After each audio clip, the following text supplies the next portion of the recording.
creeps! Andy here. Is that annoying? It's a good preface of what is to come.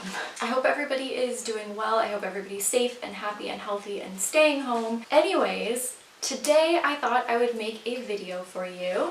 And before we get into it, I just wanted to again say that I hope that nobody thinks that I'm being insensitive by making a video on what horror movies to watch.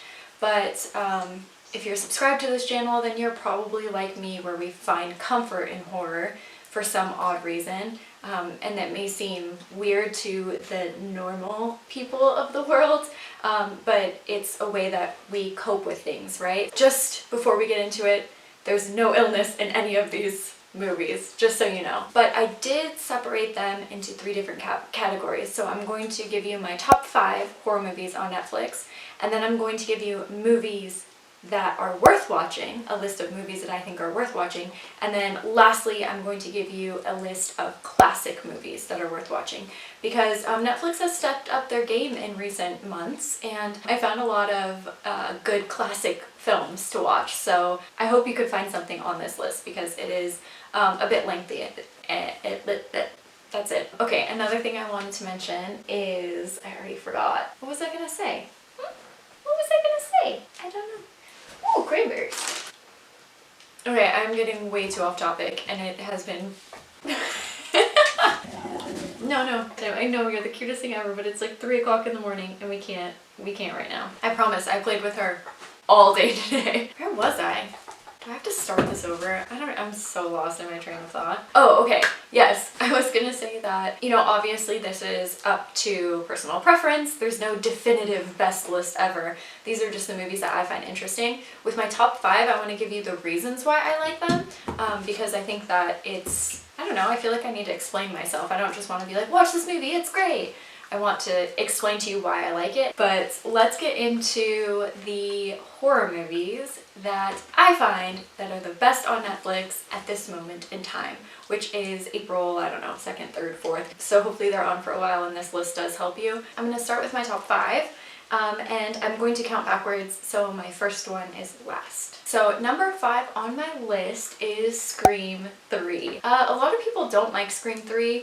And it's one of my favorite Scream films, to be honest, but if I'm completely honest, a few of these top movies are nostalgic for me. And as much as I love 80s horror films, as much as I love the classic horror films that came out before I was old enough to be watching them, there's something special about your first horror movie franchise from your generation, and that's what Scream is to me. It was just an instant classic, you know? All of them hold a special place in my heart, so that's why Scream 3 makes the list. I don't think I need to give much information on it because probably, I'm sure most people have seen it, but I will say that it's kind of what was supposed to wrap up the entire Scream franchise, right, before they went and made Scream 4. It's kind of the ending to the beginning. I don't know, it was just interesting how they wrapped everything up. I'm gonna say interesting 3,000 times in this video because I don't know any other adjectives and I greatly apologize. If Scream 1 were on Netflix right now, that would be in this spot, but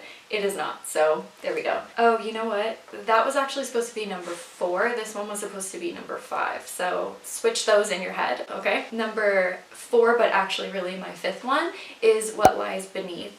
This is another one that's just really nostalgic for me. I watched it a lot growing up. It's about a man and woman who are married, and the man is a geneticist, super smart science guy is what he is. And that is the professional terminology, I'm pretty sure. I think he's a geneticist. They're married and they have this perfect life and they have this big gorgeous house and all the money you could ever want.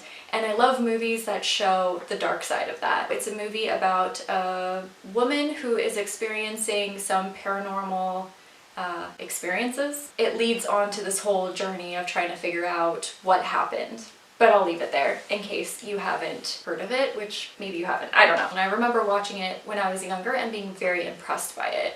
A lot of the times I think people don't like horror movies because some horror movies are just lazily written, and I don't think this one is. It's fun, it's really fun, and it's a, you know, it's like a mystery, a thriller, horror, it's a little bit of everything all in one. And again, I really love that dynamic of, you know, this perfect couple that has everything that you could ever want, but really what lies beneath. Oh! Okay. So number 3 on my list. Did I only have a top 4? I think I may only have a top 4. Or I forgot to write one down. I'm really sorry.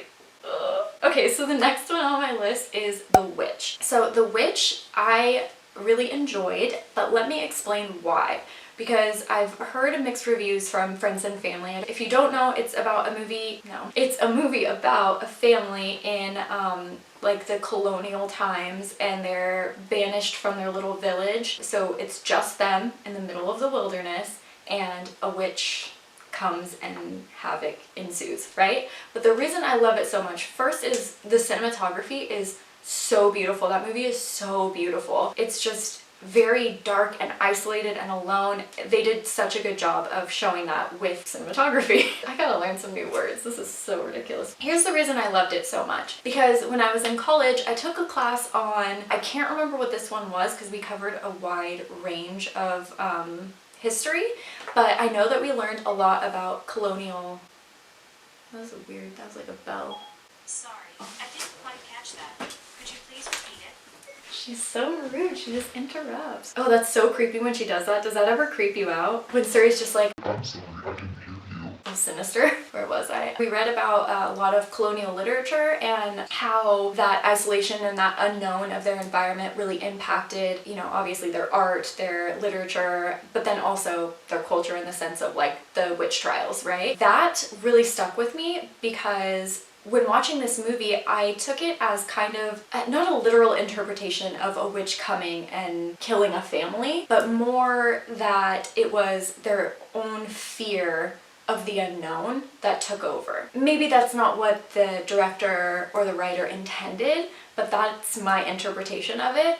And because I saw it through that lens, I enjoyed it so much. I think that's just a really interesting concept to write, to write a movie, I guess, in a way that could be so open for interpretation. Okay, so my number 1 movie right now on Netflix is Green Room. I love this movie so much. It's so good. I mean, earlier I was talking about kind of like lazy writing and horror, and there's none of that in here.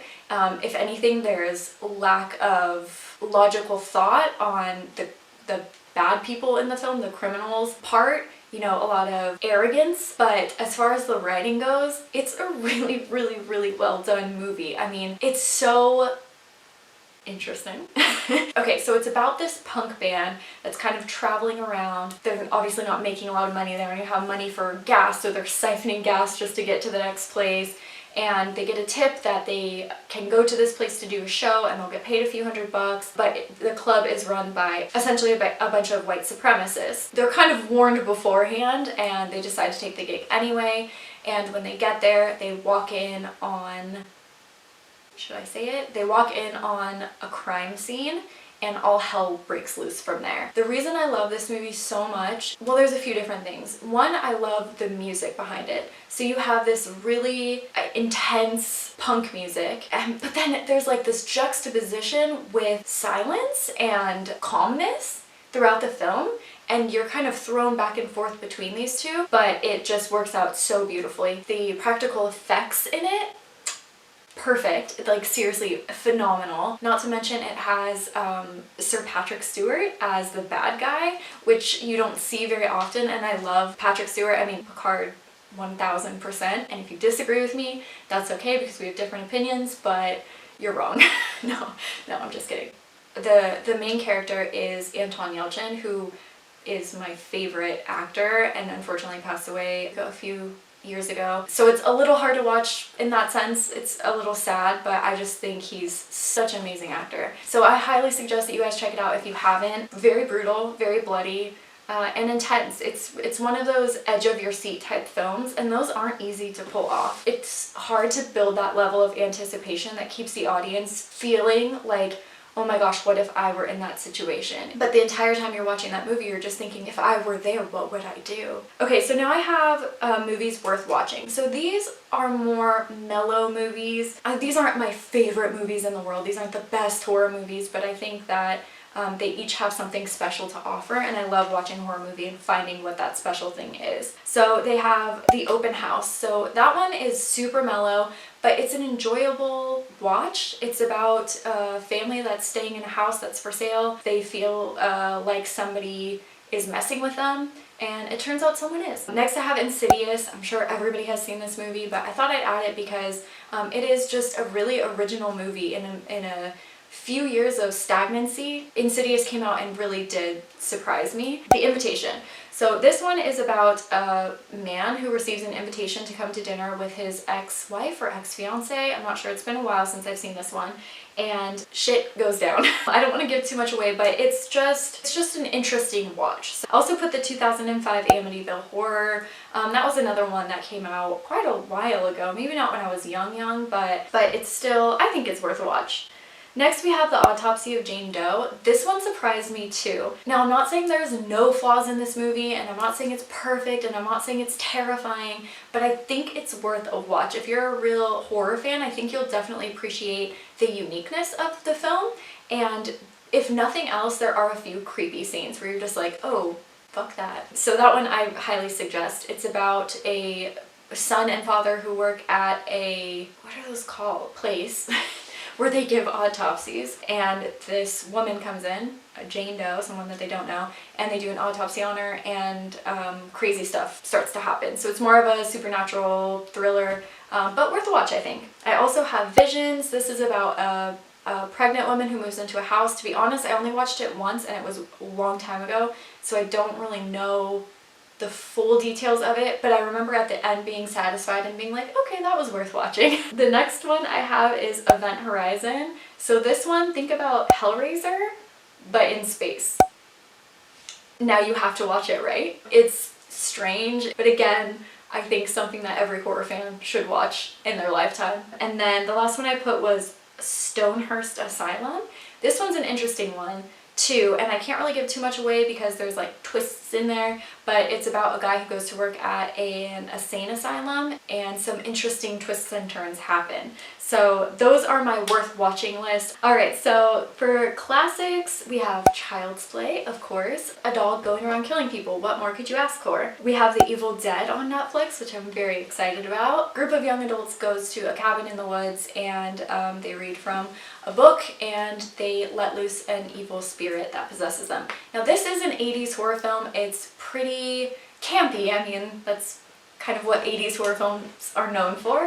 But there's something very unsettling about the makeup and the practical effects in that movie that's still kind of like, ooh, to me to this day. Tremors, I just watched this again for the first time in a while. I love Kevin Bacon, and that movie is just, it's so funny. And then I have Rosemary's Baby. This is about a woman who has to give birth to the devil's baby. Phenomenal movie, phenomenal book if you haven't read it. And last we have Carrie, because come on, girl goes to her prom, has psychic powers, murders everyone in her gym. That is my movie list that I would recommend on Netflix. Let me know if you have seen any of these and how you feel about them.